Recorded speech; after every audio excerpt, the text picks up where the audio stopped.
নকশালবাড়ি ধর্মীয় অনুষ্ঠানে অংশ নিয়ে প্রচার শুরু করলেন দার্জিলিং লোকসভা তৃণমূল প্রার্থী গোপাল লামা। সোমবার শিলিগুড়ি মহকুমা পরিষদের সভাধিপতি অরুণ ঘোষকে সঙ্গে নিয়ে প্রথমে মন্দিরে পুজো দেন তিনি। তারপর তারাবাড়ি এলাকায় পদযাত্রা করেন। এলাকায় মানুষের সঙ্গে কথা বলার পাশাপাশি তৃণমূল কংগ্রেসের প্রাক্তন নেতা অমর সিনহার বাড়িতে যান তিনি। জেতার ব্যাপারে সম্পূর্ণ আশাবাদী তিনি।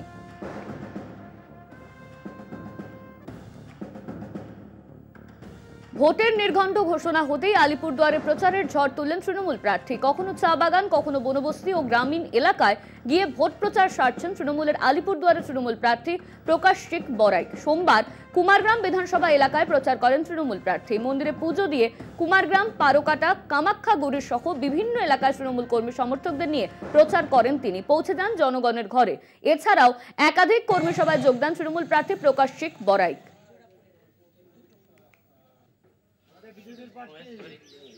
প্রচারের ময়দানে নামলেন বহরমপুর লোকসভার বিজেপি প্রার্থী ডক্টর নির্মল সাহা। সোমবার সকালে কাশিমবাজার এলাকায় পাতালেশ্বর মন্দির, আনন্দময়ী কালীবাড়ি মন্দির সংলগ্ন বিভিন্ন এলাকায় বাড়ি বাড়ি প্রচার করেন বিজেপি প্রার্থী। সঙ্গে ছিলেন মুর্শিদাবাদের জেলা বিজেপির সভাধিপতি শাখারভ সরকার সহ অন্যান্য দলীয় কর্মীরা। প্রচার শেষে নির্মল বলেন, বহরমপুরের লোকসভায় কংগ্রেসের অধীর চৌধুরী, তৃণমূলের ইউসুফ পাঠান এবং বিজেপি প্রার্থী হিসেবে তিনি দাঁড়িয়েছেন। মানুষ ঠিক করবে নরেন্দ্র মোদীর সরকার না রাহুল গান্ধী না মমতা বন্দ্যোপাধ্যায়ের সরকার, দেখবেন তারা।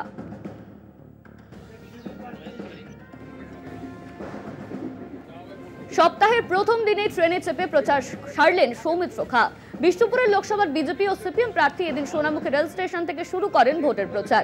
ট্রেনে চেপে নিত্যযাত্রীদের সঙ্গে সফরের মধ্যেই ভোট প্রার্থনা সারলেন বিজেপির প্রার্থী সৌমিত্র খা। প্রচারের পাশাপাশি খেলেন ঝালমুড়িও। এদিন সৌমিত্রর সঙ্গে সফর সঙ্গী হয়েছিলেন সোনামুখী বিধানসভার বিধায়ক দিবাকর ঘরামি সহ অন্যান্য কর্মী সমর্থকেরা।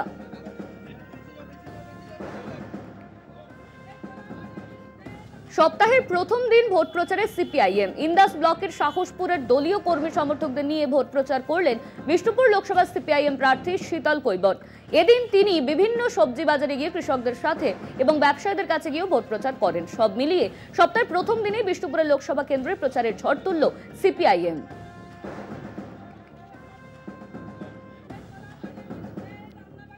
পুজো দিয়ে প্রচার শুরু করলেন এগরা তৃণমূল প্রার্থী জুন মালিয়া।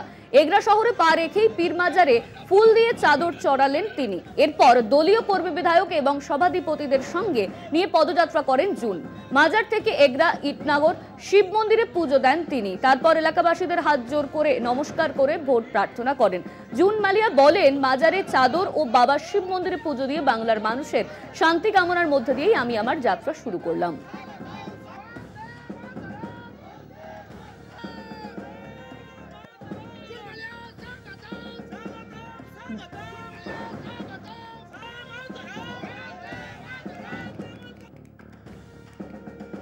লোকসভা নির্বাচনের নির্ঘণ্ট ঘোষণা হয়ে গেছে। ভোট প্রচারে নেমে পড়েছে বিভিন্ন রাজনৈতিক দল। পদ্ম থেকে জোড়াফুল ও লাল শিবির জোর কদমে প্রচার চালাচ্ছে। উত্তর 24 পরগনা জেলার বনগা লোকসভা কেন্দ্রে তৃণমূল কংগ্রেসের প্রার্থী বিশ্বজিৎ দাসের সমর্থনে কর্মী সভার আয়োজন করা হয়। বিশ্বজিৎ দাসের সমর্থনে এদিনের কর্মী সভায় উপস্থিত ছিলেন বনগা লোকসভা কেন্দ্র তৃণমূল কংগ্রেসের প্রার্থী, নৈহাটির বিধায়ক তথা ব্যারাকপুর লোকসভা কেন্দ্র তৃণমূল কংগ্রেসের প্রার্থী পার্থ ভৌমিক ও উত্তর 24 পরগনা জেলা পরিষদের সভাধিপতি তথা অশোকনগরের বিধায়ক নারায়ণ গোস্বামী, স্বরূপনগরের বিধানসভা কেন্দ্রের বিধায়ক বীণা মণ্ডল, বনগা পুরসভার চেয়ারম্যান গোপাল শেঠ সহ অন্যান্য তৃণমূল কংগ্রেসের নেতৃত্বরা। কর্মীদের প্রতি বাড়িতে বারবার যাওয়ার জন্য আবেদন জানানো হয় সভা থেকে।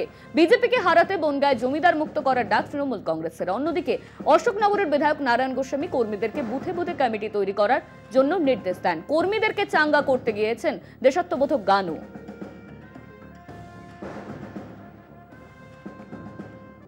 বর্ধমান পূর্বে এবার প্রচারের ময়দানে নামলেন তৃণমূল প্রার্থী ডক্টর শর্মিলা সরকার। শুরু করলেন দেওয়াল লেখনের কাজ।